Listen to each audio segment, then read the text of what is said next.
inside of a house that we actually looked at Saturday. Recorded it. We thought we were recording everything and we weren't. So we're gonna try it again. We actually came all the way up the stairs. So we're at the top and we're gonna work our way down. This could definitely be a bedroom. It could be a play area. It couldn't be a separate apartment, but it could definitely be a bedroom, play area, something like that.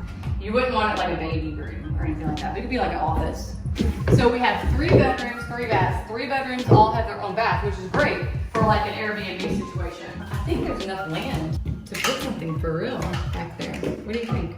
Yeah, definitely. We could even do a garage with a apartment above or something. This has a decent sized closet as well. So this is also a bedroom, separate bath. This would probably be the master because it's the master bath. And one of the cool things about these bedrooms as well is that they all have their own balconies. These are decent size. I think there's like 100 grams worth of work to be put into it. Oh yeah.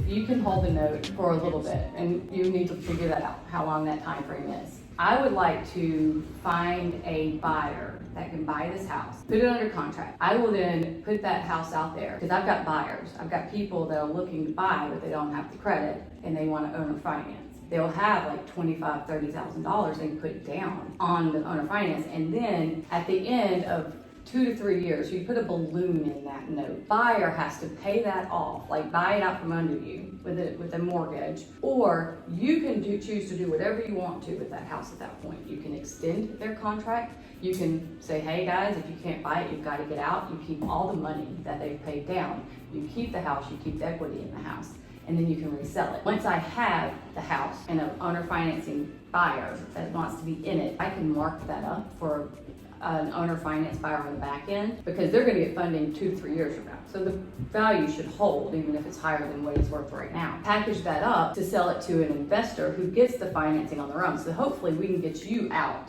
within less than 6 months. We'd like to do a lot sooner, but I'm saying realistically. What documentation would you be considering doing that on? A lease purchase? Or? It would have to be a lease purchase agreement. I have one that I use and I would probably tweak one for this situation. But all of my contracts, when somebody buys a house under finance and they put that money down, if they don't pay it, if they don't, miss a payment, whatever, they revert to a tenant, not an owner. You lose the chance to buy it. Yes, then you can evict and not foreclose as well. So a foreclosure takes a whole heck of a lot of time. So with the lease purchase, now we're still holding first. Yes, right now, the way I'm describing it now, you're holding the note.